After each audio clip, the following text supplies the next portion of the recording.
तीन राज्यों के चुनाव नतीजे इंडिया गठबंधन और कांग्रेस के लिए बेहद झटका देने वाले साबित हुए हैं।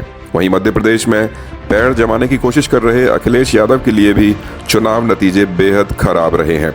मध्य प्रदेश में सीट बंटवारे के लिए कांग्रेस से तकरार भी सपा को फिलहाल किसी काम नहीं आई। वहीं इंडिया गठबंधन और कांग्रेस भी राज्यों के नतीजों से शून्य में पहुंच गई है।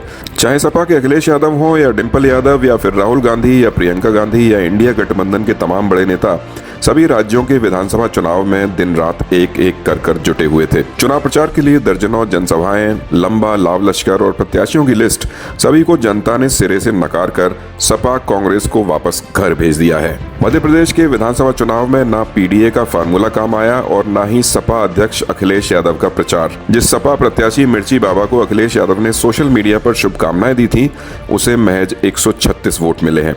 राज्य में सपा जहां चारों खाने चित हो गई है, वहीं इंडिया गठबंधन को भी अपनी रणनीति पर पुनर्विचार करने की जरूरत है, क्योंकि उसके रणनीतिकार जिस जातीय जनगणना के मुद्दे को सबसे कारगर मान रहे थे, मध्य प्रदेश के साथ साथ राजस्थान और छत्तीसगढ़ में भी यह कोई खास प्रभाव नहीं छोड़ सका है। सपा ने मध्य प्रदेश में 74 सीटों पर अपने उम्मीदवार उतारे थे। बुधनी विधानसभा सीट पर वैराग्यानंद जी महाराज उर्फ मिर्ची बाबा सपा के सबसे चर्चित प्रत्याशी थे। अखिलेश यादव ने 23 अक्टूबर को उनके साथ अपना एक फोटो सोशल मीडिया पर शेयर करते हुए उन्हें चुनाव लड़ने की शुभकामनाएं भी दी थी, लेकिन मिर्ची बाबा सपा के सबसे फ्लॉप कैंडिडेट साबित हुए। अलबत्ता निवाड़ी सीट पर मीरा दीपक यादव जरूर 32,000 के करीब वोट पाकर तीसरे नंबर पर रही हैं। सपा के ज्यादातर प्रत्याशियों का प्रदर्शन इन चुनावों में कुछ खास नहीं रहा है। मध्य प्रदेश के चुनाव में अखिलेश यादव ने 10 दिन से ज्यादा वहां रहकर चुनाव प्रचार किया था। सपा सांसद डिंपल यादव ने भी कई सभाएं की थी, लेकिन ईवीएम खुली तो सपा के खाते में 1% से भी कम वोट निकले।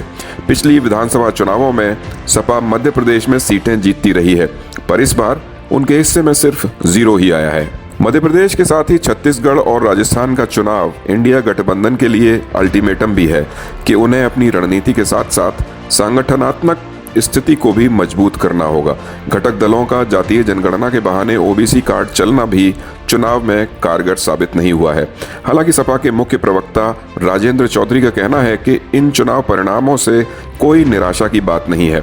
हम संविधान और लोकतंत्र बचाने की लड़ाई जारी रखेंगे। सपा का दावा है कि इंडिया के घटक दल लोकसभा चुनाव मिलकर ही लड़ेंगे। देखना यह होगा कि लोकसभा चुनाव के लिए मोरल तैयार कर रही सपा और कांग्रेस को राज्यों के चुनावी नतीजे कितना प्रभावित करते हैं। इन परिणामों से सपा, कांग्रेस और गठबंधन के दूसरे घटक दल अब किस तरह अपनी रणनीति में बदलाव करके लोकसभा चुनाव में दम दिखाएंगे, ये भी देखने वाली बात होगी।